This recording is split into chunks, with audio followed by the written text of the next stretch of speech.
안녕하십니까. 살고 싶다는 농담의 저자 허지웅입니다. 여러분은 교보 명강의 빅텐을 보고 계십니다. 지금 바로 시작하겠습니다. 저는 원래 좀 타고나기를 좀 크고 거대한 것들에 대해서 걱정을 좀 많이 하는 편이었습니다. 왜냐하면 제가 생각하기에 바꿔야 할 것들이 너무 많았어요. 제가 만나온 사람들도 그랬고, 특히 어른들이 너무 어른답지 않다라는 생각을 했고, 그리고 겉으로 굉장히 그럴싸하게 보이고 처음에 굉장히 좋은 인상으로 다가왔던 어른일수록 다 뒤통수를 때리고 월급을 주지 않거나 사기를 치고 그런 경우들이 자꾸 쌓여가면서 뭔가 굉장히 많이 바꿔야 할 것들이 많다라는 생각을 하고 살았습니다. 그리고 저는 글로 세상을 바꿀 수 있을 거라고 생각을 했어요. 어떻게 했겠어요? 당연하죠. 글을 써가지고 그런 사람들을 비판하고 나아가서 세상을 바꿀 수 있는 글을 쓴 거예요. 20대 중반부터 40대까지 10년 좀 넘는 15년 좀 넘는 기간이죠. 근데 중간에 뭐 방송으로 외도를 하기도 했습니다만은 뭐 그렇다고 해서 큰 틀에서 달라질 건 없었던 것 같습니다. 늘 생각은 그대로였고 정체성 자체가 이미 그래버리니까 뭔가를 바꿔야 하는 사람인 거죠. 근데 쉽지 않죠. 쉽지 않고 늘 비관하고 자조하고 이게 왜 안 될까 하고 자책하는 일들이 굉장히 많아졌습니다. 아마 인생의 절반을 그렇게 보냈던 것 같아요. 그러다가 40대를 넘어서 병에 걸렸고 생각보다 큰 병이어서 죽을 뻔했고 그 이후에 좀 어느 정도 회복을 해서 다시 글을 쓸 수 있겠다라는 생각을 하고 컴퓨터 앞에 키보드 앞에 다시 앉았을 때 그런 생각을 했어요. 앞으로는 좀 거창한 것들에 대해서는 쓰지 말아야겠다라는 생각을 그때 했습니다.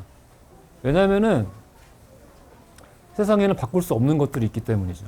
세상에는 바꿀 수 없는 것들이 있습니다. 원래 바꿀 수 없는 것들이요. 되게 잔인한 말이죠. 바꿀 수 없는 것들이 있어요.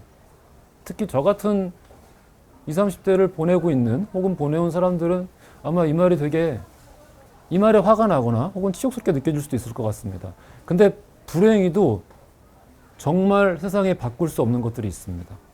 그리고 바꿀 수 없는 것들이 있다라는 그런 말도 안 되는 비극적인 사실보다 더 끔찍한 문제는 뭐냐면은 우리가 바꿀 수 없는 것들에 매달려 있기 때문에 거기에 매달려서 나의 모든 기력을 소진해버린 탓에 정작 내가 바꿀 수 있었던 것들, 내가 충분히 바꿀 수 있는 것들을 바꾸지 못하고 내버려두고 주저앉을 가능성이 훨씬 크기 때문입니다.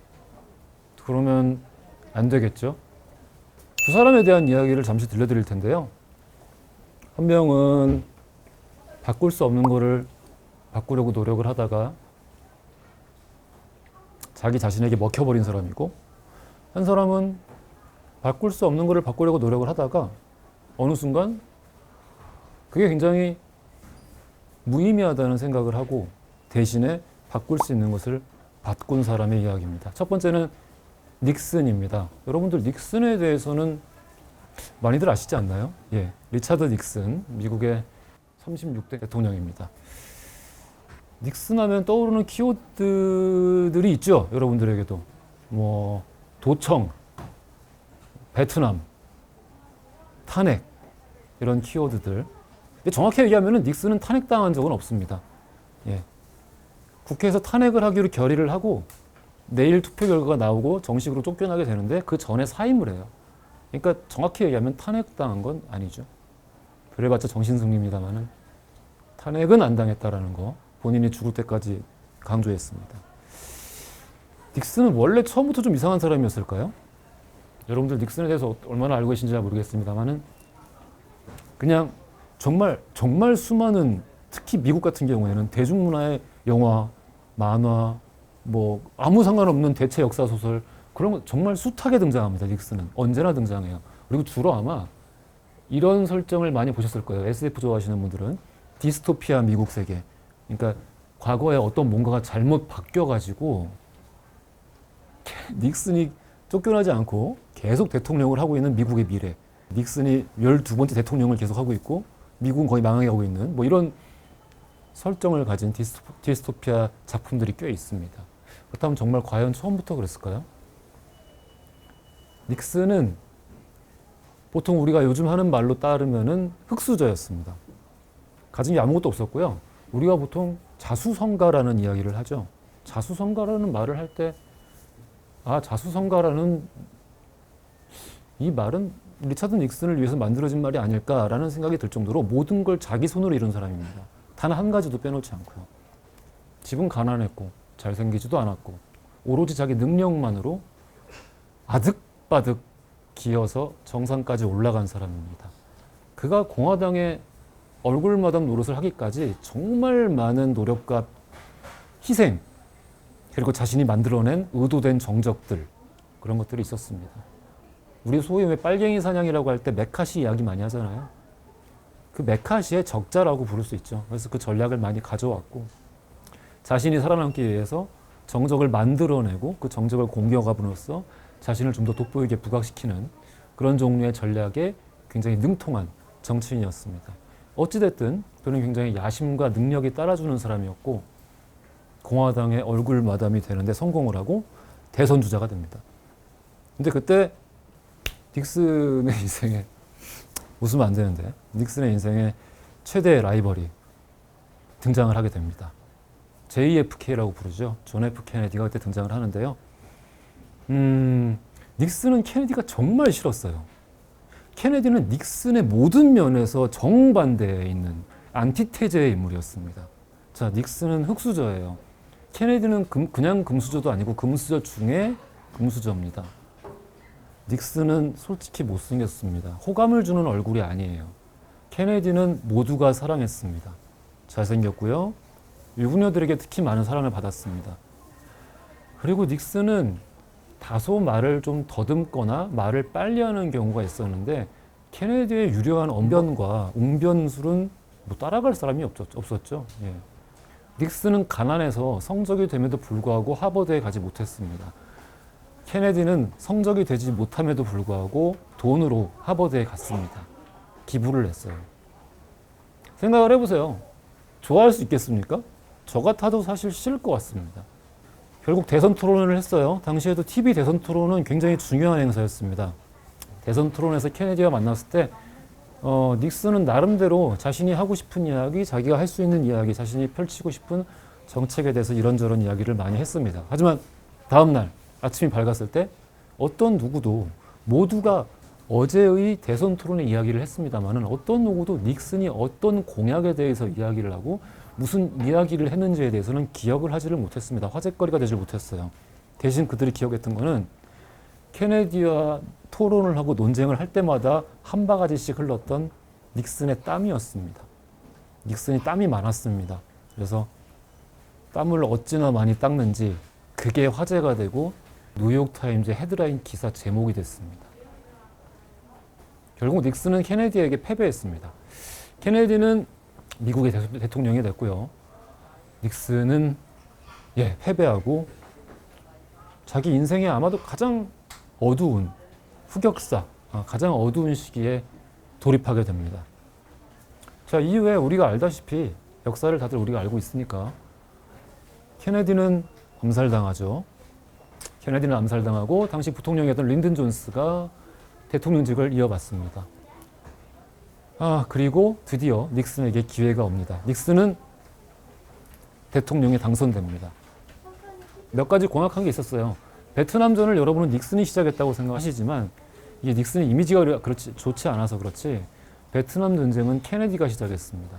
닉슨의 공약은 케네디가 시작한 전쟁을 끝내겠다는 것이었습니다. 가장 큰 공약이었고 첫 번째 이 임기 때는 그렇게까지 큰 공약이 아니었는데 재선 때는 가장 큰 공약이기도 했고요.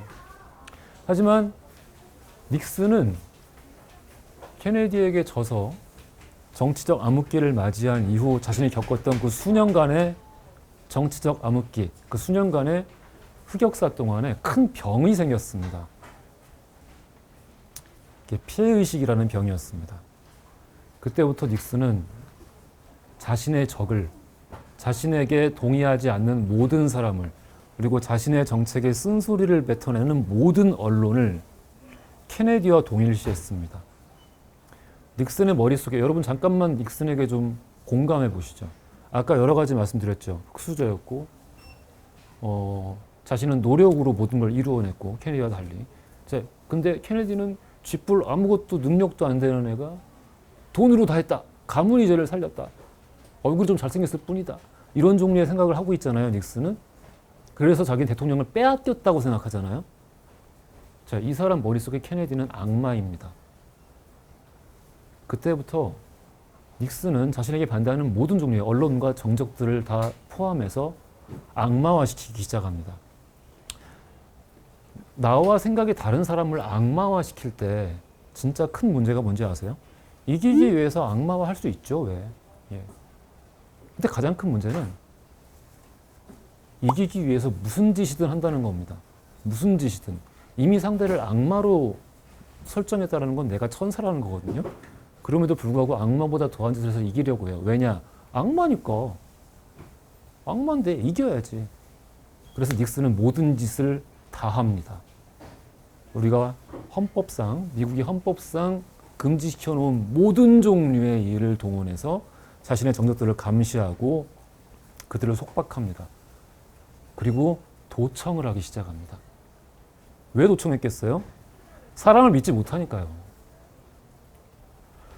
모든 사람들을, 말 그대로 모든 사람들을 도청했습니다.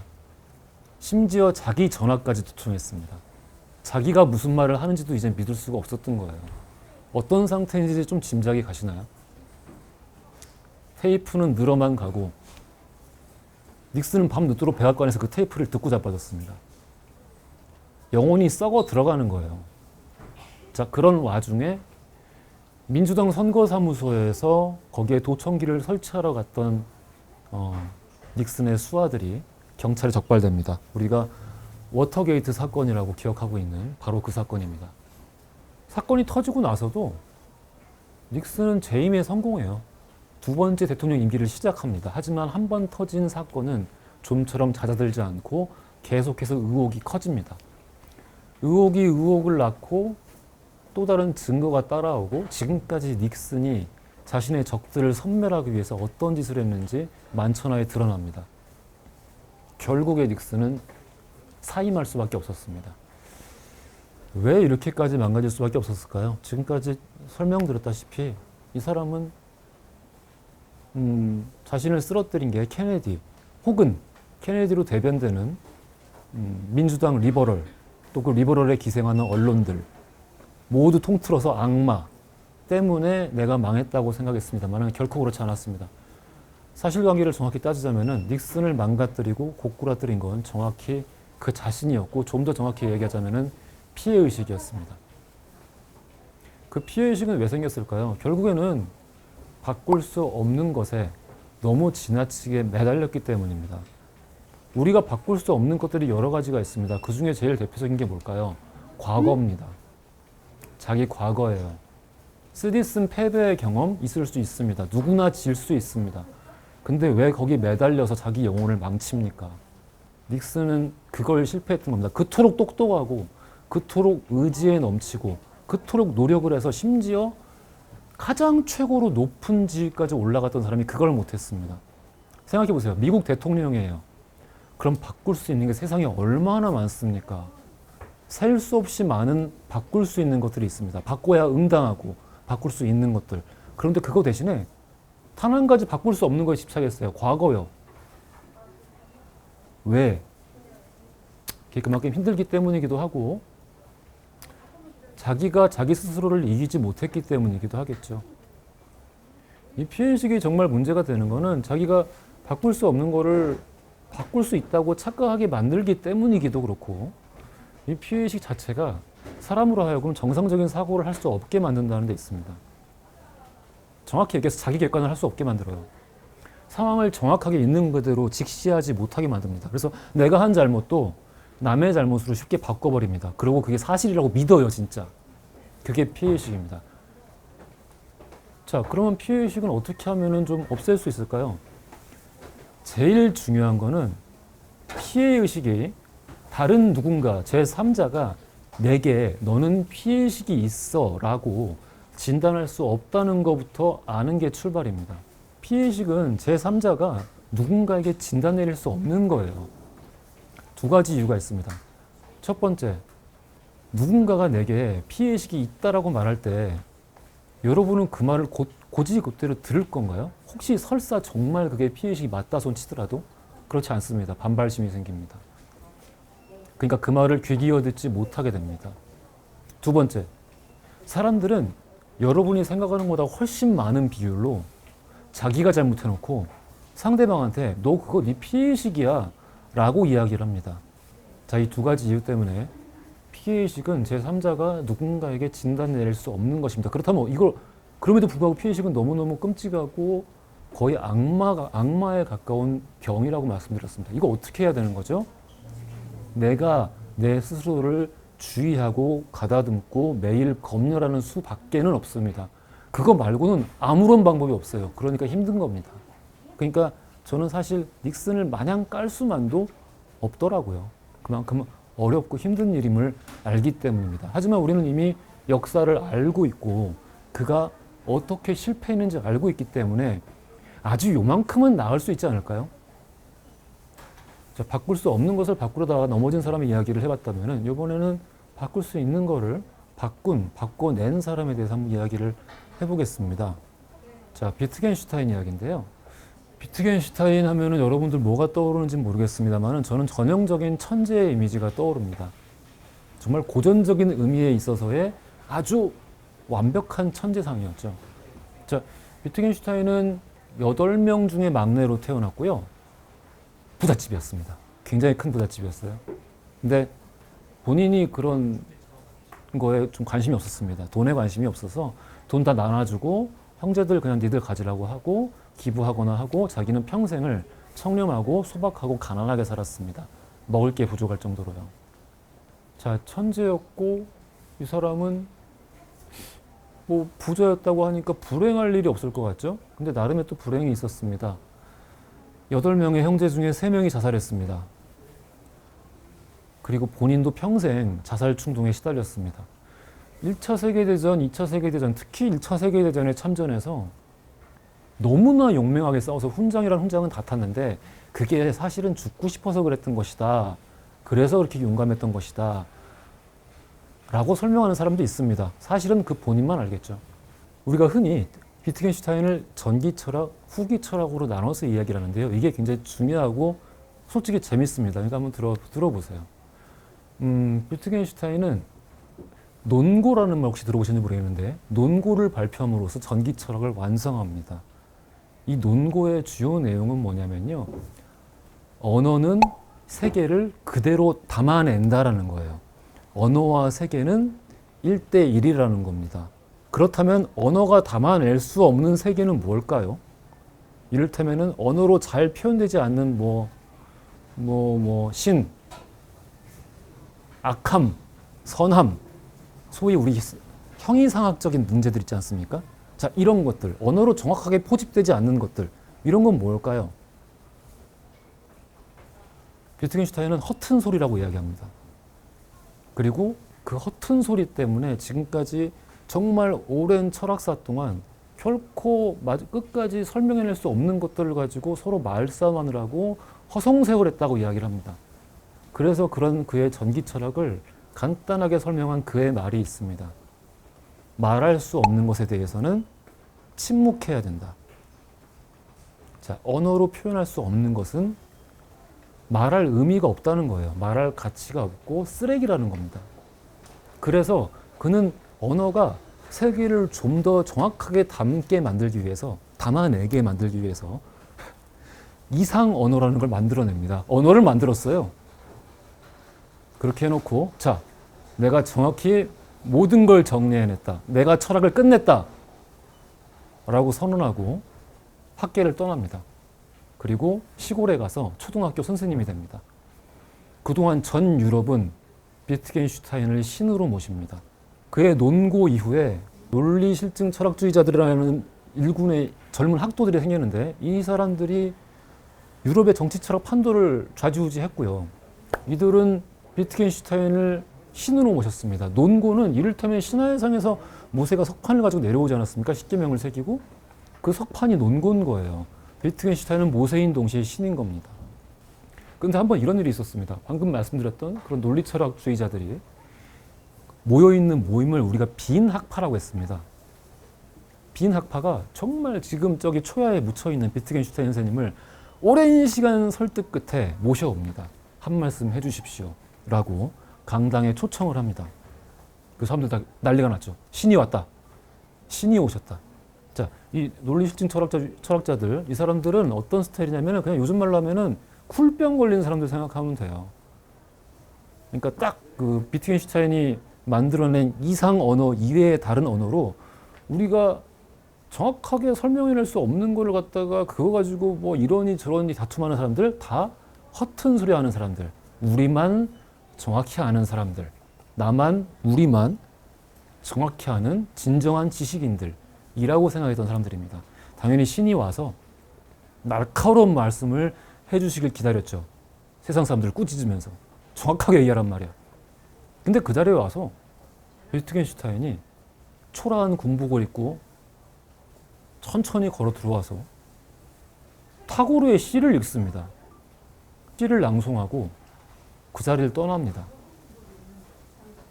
뭔가 이상하죠? 무슨 일이 벌어진 걸까요? 비트겐슈타인은 시골에 내려가서 사람들과 어울리고 실질적으로 천재의 삶을 살았기 때문에 사람들과 어울릴 일이 그렇게 많지 않았습니다. 버트랜드 러셀 말고는 말벗이 없었어요. 근데 이제 정말 가서 사람들과 어울리고 대화를 하고 현실을 엮으면서 생각이 달라지기 시작한 거예요. 그러더니 결국 노년에 후기 철학을 발표해냅니다. 전기 철학이 논거였다면은 후기 철학은 철학 탐구라는 제목입니다. 철학 탐구의 내용에서 비트겐슈타인은 본인이 전기 철학에서 했던 내용을 스스로 비판하고 스스로 뒤집습니다. 자, 기억하시나요? 전기 철학에서 뭐라고 말씀드렸죠? 언어와 세계는 1대1로 대응한다고 말씀드렸죠. 후기 철학에서 비트겐슈타인은 언어와 세계는 반드시 1대1로 대응하지 않는다라고 자기가 자기 말을 수정합니다. 어떻게 얘기하면은 우리는 다들 알고 있는 거죠. 우리가 정확히 규정하거나 꼬집어서 문자화할 수 없는 그런 뉘앙스들, 맥락들이 우리 대화엔 언제나 깔려 있습니다. 그러니까 누군가를 비판하고 평가하고 단죄할 땐 조심해야 되는 거예요. 그거를 우리가 정확하게 다 담아낼 수 없으니까요. 그거를 비트겐슈타인은 포착을 했던 거죠.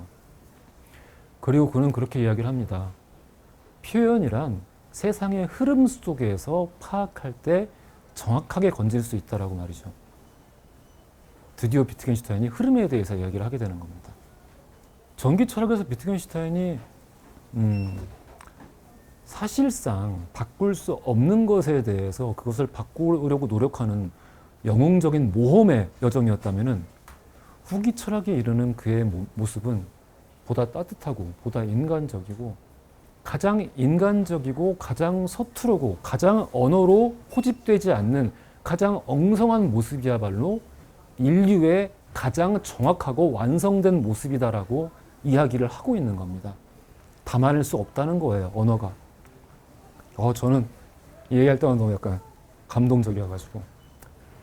신으로 추앙받았던 사람이, 그것도 대단한 대학자가 그렇게 자기 말을 뒤집는다거나 스스로 반대하는 논문을 발표를 한다는 건 굉장히 어려운 일입니다. 예, 그 정도는 다들 이해를 하실 거라 생각하고. 또 거기에 그것을 넘어서서 삶에 대한 애정을 찾아가게 만드는 일. 독자들로 하여금 아까는 우리 그냥 소위 빈 학파들만이 모여가지고 같이 웃고 떠들 뿐인 것이었어요. 다들 비트겐슈타인은 알았지만 논고 지금 읽어도 무슨 말인지 정확히 모릅니다. 누구도 사실 정확하게 알아내기 쉽지 않습니다. 하지만 후기 철학에 이르러서 드디어 사람이 사람답게 사는 법, 우리가 바꿀 수 있는 것에 집중했을 때 보다 인간적이고 그것이야말로 더불어 살아가는 사람의 진정한 모습, 인간의 가장 인간다운 모습을 우리가 발견할 수 있다는 것을 비트겐슈타인이 철학적으로 규명하고 증명해냈던 것이었죠. 저는 이렇게 바꿀 수 없는 것에 집중하고 거기에 집착하다가 스스로를 망가뜨리는 사람의 인생, 그리고 반대로 처음에는 바꿀 수 없는 것에 대해서 도전하고 정말 말 그대로 영웅적이란 말이 어울릴 정도로 모험을 하고 거기에 부딪힌 이후에 근데 사실 정말 중요한 거는 우리가 서로 어울려서 더불어서 우리 주변에 있는 사람들과의 대화를 중요시하고 더불어 살아나가려는 그 마음과 의도와 하려는 노력 자체가 정말 소중하고 훌륭한 것이다라고 이야기하는 그런 사람의 과거 또한 역사 또한 돌아왔습니다. 이렇게 두 사람이었어요. 여러분은 어떤 사람의 인생이 좀 더 닮고 싶은 모습인지는 잘 모르겠습니다. 하지만 그런 여부는 중요하지 않습니다. 우리가 과거로부터 누군가의 실패담 혹은 누군가의 성공담을 듣는 것은 늘 중요하고 또 거기로부터 그곳으로부터 우리가 얻을 수 있는 것을 충분히 얻어내는 것, 그것이 중요하다고 생각합니다. 우리 주변에 사실 어렸을 때부터 비트겐슈타인에게는 어렸을 때 버트런드 러셀이 있었습니다. 니체에게는 어렸을 때 쇼펜하우어와 바그너가 있었습니다. 우리한테 누가 있습니까? 아무도 없어요. 누가 있어요? 자, 그럴 때 이미 죽은 사람들의 글, 이미 죽은 사람들의 사진, 이미 죽은 사람들의 시, 이미 죽은 사람들의 영화, 정말 오랜 시간 동안 검증되고 증명된 것들이거든요. 자, 이런 것들을 통해서 여러분이 바꿀 수 없는 것을 바꾸려고 노력하다가 잠시 쓰러졌더라도 그런 것들을 보고 용기를 내고 힘을 내고 일어서서 바꿀 수 있는 것들에 집중할 수 있는 여유와 단단함을 찾을 수 있었으면 좋겠습니다. 우리의 삶은 남들만큼 비범하고 남들의 삶은 우리만큼 초라하다는 것을 여러분들이 잊지 않기를 바랍니다. 우리가 가지고 있는 가장 빛나고 아름답고 반짝반짝 정말 빛을 발하는 어떤 무언가가 아니라 우리가 과거 어느 순간에 내가 했는지 안 했는지조차 기억하지 못하는 누군가에게 했던 선행 때문에 구원받을 것이라고 생각을 합니다. 그런 이야기를 들려드리고 싶었습니다. 그래서 책을 썼습니다. 재밌게 읽으셨으면 감사하겠습니다.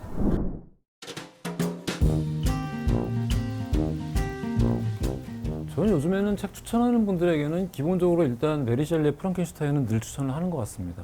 제가 생각하는 가장 뛰어난 영미문학 중에 하나이기도 하고, 메리 셸리는 어떤 이유 때문인지 모르겠습니다만은 너무 저평가되어 있는 작가입니다. 프랑켄슈타인은 괴물을 만든 박사의 이름이죠. 우리가 단지 기억하고 있는 공포영화 속 괴물의 이야기보다 훨씬 더 많은 것들이 그 책 안에 들어 있습니다.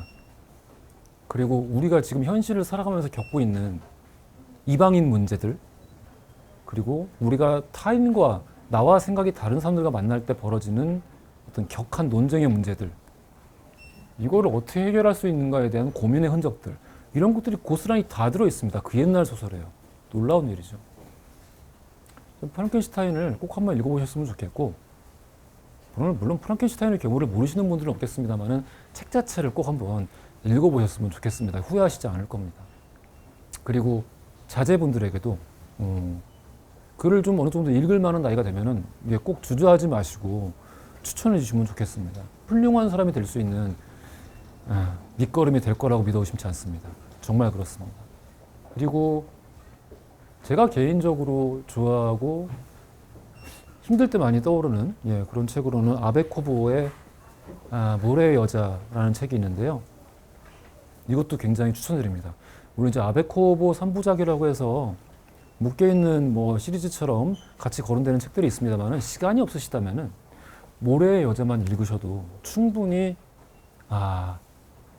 문학적인 깊이나 이야기 자체의 재미나 그리고 내 스스로의 삶을 거기에 끼워 맞춰서 좀 관추해보는 그런 종류의 즐거움도 충분히 느낄 수 있을 거라고 생각하고, 지금 자신이 처해 있는 상황, 그러니까 내가 어느 정도 수준인가의 문제가 아니라 내가 지금 어떤 어려움, 내가 지금 어떤 고통을 겪고 있느냐에 따라서 그 책에서 얻을 수 있는 색깔이 다 달라져요.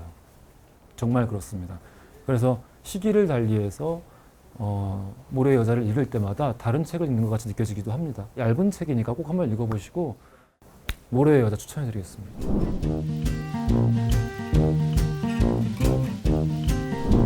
책을 읽다 보면 독자분들이 사실 자신에게 지금 이 순간에 내게 유리할 만한 부분들을 좀 이렇게 편취하시는 경우들이 좀 있습니다. 가면을 쓰라는 이야기는 가면을 쓰면 안 된다, 가면을 써선 안 된다라는 강박을 가지고 그 강박 때문에 좌충우돌 고생하면서 있는 그대로 날 것을 다 내보이고 내 약점 다 내보이고 물론 강점도 함께 내보이겠습니다만 굉장히 불특정 다수와 일종의 분쟁을 겪고 괴로움을 겪고 그 앞에서 센 척하고 이런 사람들에게 드리고 싶은 책 속의 조언이었습니다. 그렇다면 가면을 써도 돼요. 예. 모든 사람에게 100% 솔직할 필요가 없습니다. 왜 그런 종류의 강박을 가지고 사십니까? 근데 저도 그렇기 때문에 무슨 마음인지 알고 있고 그게 자기의 인생에 얼마나 큰 피해와 정말 씻어지지 않는 흑역사와 상흔을 남기는지 정확히 알고 있습니다. 그러니까 지금 당장 그냥 가면을 쓰세요. 가면을 쓰지 않은 채 사람들과 상대하면서 내 있는 그대로를 내보이지 마세요. 사람들에게. 사람들에게 슬픔을 나누면은 슬픔이 반이 된다고 하잖아요. 그렇지 않습니다. 절대 그렇지 않습니다. 슬픔은 소문이 되고 소문은 영원히 남아서 흑역사가 됩니다. 여러분을 끝까지 괴롭힐 거예요. 속을 내보이지 마세요. 그 상황에 맞는 그 자리에 걸맞는 가면을 쓰세요. 그건 중요한 일입니다. 직장에서 혹은 어떤 모임에서 혹은 어른들과 있는 가짜 자리에서 거기에 걸맞는 가면들이 있을 수 있습니다. 가면을 쓰세요. 부끄러워하지 마세요. 대신에 내가 가면을 쓰지 않고도 나로서 온전히 기능할 수 있는 그런 종류의 모임을 만드세요. 내 친한 친구들. 친구들 뭐 그래도 뭐 한 두세 그룹 정도는 이렇게 있지 않을 겁니까? 근데 뭐 너무 많은 친구를 사귀는 분들의 경우에는 뭐 해당이 안 될 것 같긴 합니다만 제 기준으로 말씀드리면은 뭐 이제 한 두 그룹, 세 그룹 정도. 거기서는 뭐 어떤 것도 흉내를 내지 않아도 되고 가면을 쓰지 않아도 되고 있는 그대로 얘기를 해도 되고 있는 그대로 이야기를 하더라도 약점이 되지 않고 있는 그대로 얘기를 하더라도 꼬투리를 잡히지 않고 있는 그대로 얘기를 하더라도 맥락을 알아서 이해하는 그런 사람들과의 모임을 만들어야 합니다. 안 그러면 그 가면 쓰느라 질식해 죽어요. 그러니까 두 가지를 기억하십시오. 상황과 자리에 걸맞는 가면을 쓰세요. 괜찮습니다. 다만 가면을 벗고 내가 온전히 쉴 수 있는 공간을 확보해야 됩니다. 두 가지만 함께 한다면은 가면을 쓰는 일은 본인에게 굉장히 이로운 일이 될 수 있다고 생각을 합니다.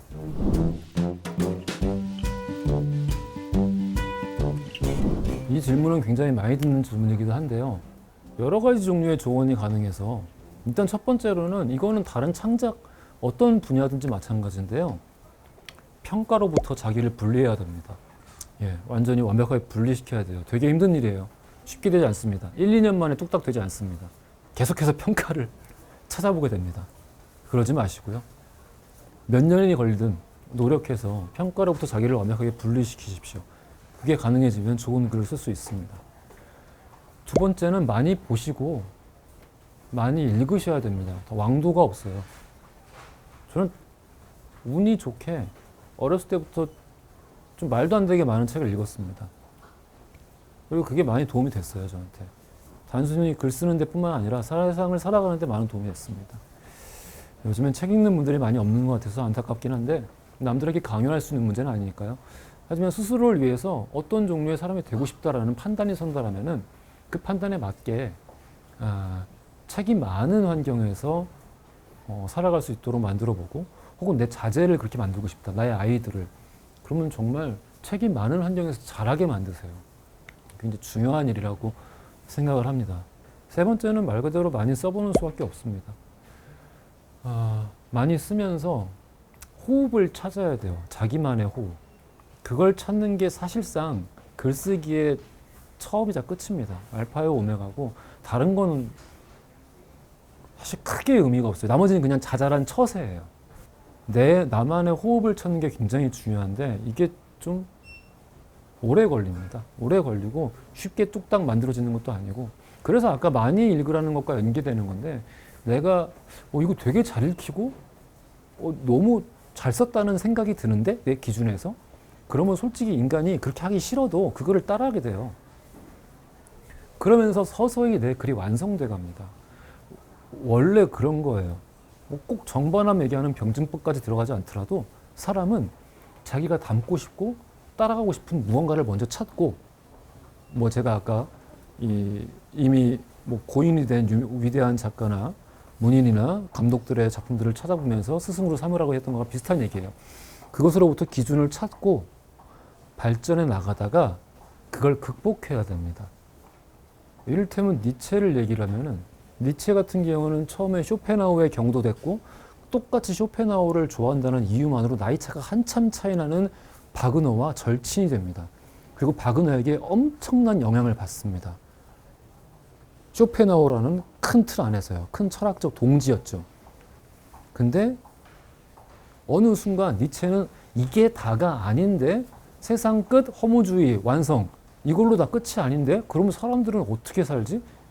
뭐 어떻게 구원이 없으면 사람들이 어떻게 살아? 이런 의문을 갖게 되는 거죠. 그래서 바그너 그리고 쇼펜하우어 철학과 결별하고 자신만의 철학으로 치달아가는 겁니다. 아까 비트겐슈타인 말씀드렸습니다만 니체의 경우도 전기와 후기가 그래서 뚜렷이 나뉘어요. 사람은 발전해 나가는 겁니다. 그런 과정을 통해서. 글쓰기도 똑같습니다. 자신이 자기에게 맞는 호흡을 찾아나가기 위해서 꾸준히 필사도 해보셔야 되고, 특히 많이 읽으셔야 되고, 많이 쓰셔야 됩니다. 무조건 짧은 문장이 많이 나온다고 해서 좋은 글이 절대 아니고요. 무조건 긴 문장을 술술 잘 읽히게 늘어놓는다고 해서 그것 또한 좋은 글이 아닙니다.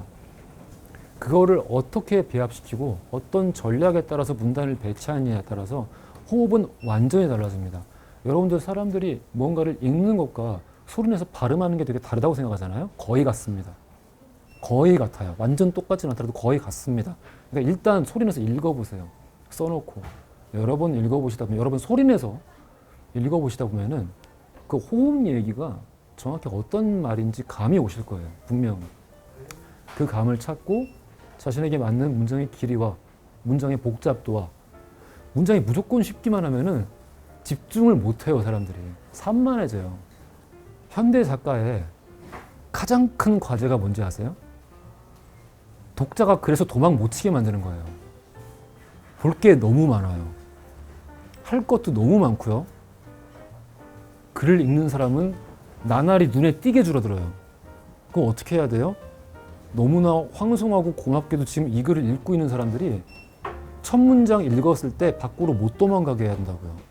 그 다음 문단 넘어가고 또 그 다음 문단 넘어갔을 때 못 도망가게 해야 돼요. 그 못 도망가게 하는 전략을 제가 호흡이라고 표현한 것이고, 그 호흡을 찾기 위해서는 말씀드린 대로 노력을 통해서 가능하리라고 생각합니다. 지금까지 허중이었습니다.